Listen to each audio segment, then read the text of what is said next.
साबिक वज़ीर आज़म और चेयरमैन PTI को इस्लामाबाद हाई कोर्ट से बरामदी। अदालत ने इमरान खान की बराह रास्त तकरीर नशर करने पर पाबंदी खत्म कर दी। चीफ जस्टिस ने इमरान खान पर पाबंदी का पैमरा नोटिफिकेशन मुअत्तल कर दिया।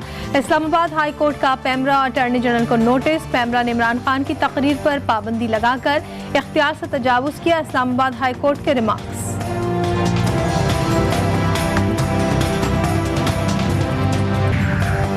वज़ीर-ए-आज़म शहबाज शरीफ का मोहम्मद डैम की साइट का दौरा। मुतालिका हुक्काम ने डैम की तामीर से मुतालिक वज़ीर-ए-आज़म को ब्रीफिंग दी। मीडिया से गुफ्तगू में शहबाज शरीफ का कहना था कि मौजूदा वक्त में डैमों की अहमियत से इनकार नहीं किया जा सकता। मोहम्मद डैम मामले की तहकीकात करने की ज़रूरत है। थर्ड पार्टी के जरिए बैनुल-अक़वामी सतह की इंक्वायरी की जाएगी।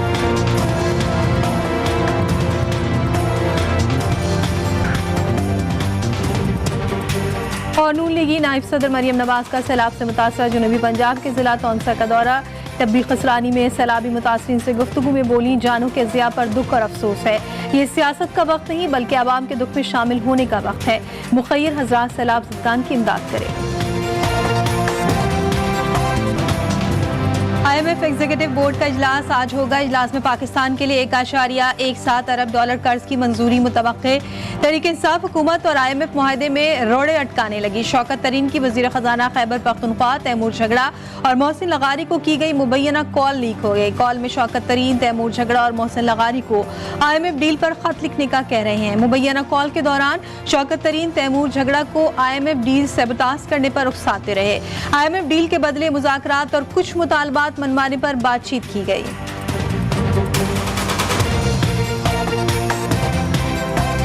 के अंदर कानून शानून तो बचा ही कोई नहीं है। वो टैपिंग हो रही है, खुलेआम कानून की खिलाफवर्जी हो रही है। लेकिन करें, इनको कोई फिक्र थी IMF एग्रीमेंट की? इनको तो अगर वजीर खजाना बोला था और मस्बत जवाब दिया था, इनको तो अगले दिन बुलाना चाहिए था। 2 महीने मुलाकात नहीं की। जिस वक्त अभी ये खत लिखा तो आप कहां से निकल आया टाइम मुलाकात का? भी तो 1 घंटे मुलाकात करके हैं तैमूर झगड़ा वहां पे मिफ्ता इस्माइल के साथ। ये भी आपको बता देंगे वहां पे क्या हुआ। ये कैसे टाइम निकल आया? कॉल लीक होने के मामले पर तहरीक इंसाफ का मौक़िफ़ भी सामने आ गया। असद उमर कहते हैं, जब हुकूमत ने मदद मांगी तो 24 घंटे में KP हुकूमत ने मस्बत जवाब दिया। वज़ीर ख़जाना के KP तैमूर झगड़ा ने वफाकी हुकूमत को खत लिखा। KP हुकूमत ने कहा, कौम का मुफाद शामिल है, इसलिए वफाक को मजबूत करेंगे। मीडिया से गुफ्तगू में उनका कहना था कि PTI हुकूमत में पाकिस्तान ग्रे लिस्ट में था। तलवार लटक रही थी कि ब्लैक लिस्ट कर दिया जाए। PDM के साथ बैठे तो उन्होंने कहा, हमारे केसेस खत्म करो।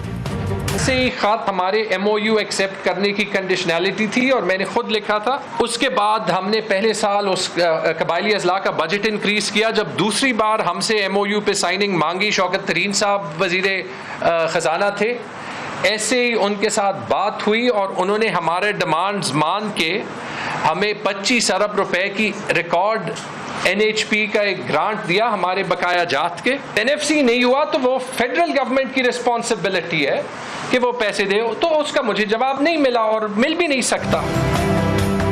हमने मिफ्ता इस्माइल और वज़ीर-ए-आज़म से मुलाकात में फाटा अखराजात पर बात की। हमारी वफादारी पर सवालात उठाए जा रहे हैं। वज़ीर ख़जाना खैबर पख्तूनख्वा तैमूर सलीम झगड़ा की मीडिया से गुफ्तगू।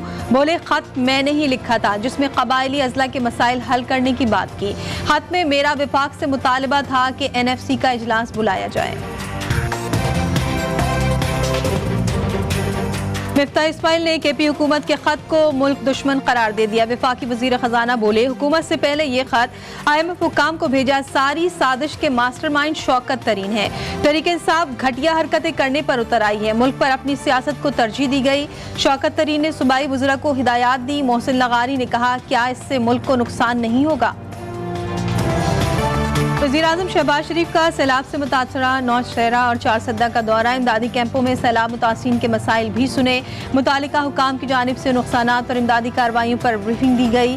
वज़ीर-ए-आज़म ने मीडिया से गुफ्तगू में कहा, एक एक शख्स की बहाली तक चैन से नहीं बैठेंगे। ये वक्त सियासत का नहीं, मुतासरा आवाम की खिदमत करने का वक्त है। हम सबको मिलकर काम करना है और मुतासरीन को अपने पैरों पर खड़ा करना है। NDMA, PDMA और अफवाज पाकिस्तान के साथ मिलकर काम कर रहे हैं।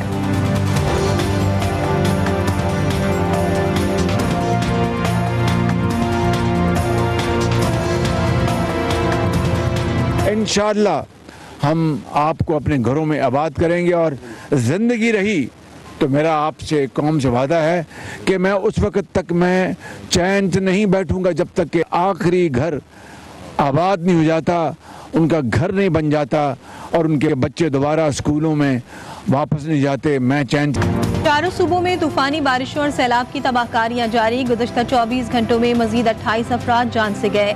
सैलाब से जाबाक अफराद की तादाद 1061 हो गई। सबसे ज्यादा हलाकतें सिंध में 349 रिकॉर्ड की गई। खैबर पख्तूनख्वा में मरने वालों की तादाद 242, जबकि बलूचिस्तान में भी 248 अफराद लुक़्मा अजल बने। पंजाब में 168 अफराद जिंदगी की बाजी हार गए। गिलगित बल्तिस्तान में 9, आज़ाद कश्मीर में 42 अफराद मौत की वादी में चले गए। सिविल इंतजामिया और पाक फौज के दस्ते इमदादी कार्रवाइयों में मसरूफ। वज़ीर आज़म ने सैलाबी सूरत हाल से निपटने के लिए अहम इजलास बुला लिया।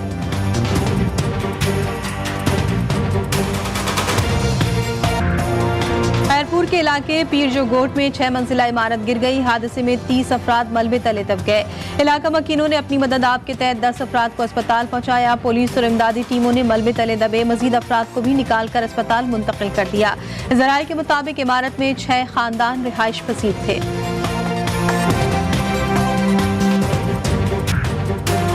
सेवन में एक और अफसोसनाक वाकया। नवाही गांव बिलावलपुर में कश्ती उलट गई। हादसे में बच्चों और खवातीन समेत मुतादिद अफराद डूब गए। रेस्क्यू टीमों और मकामी गोताखोरों ने 3 खवातीन और 4 बच्चों समेत 9 लाशें निकाल ली।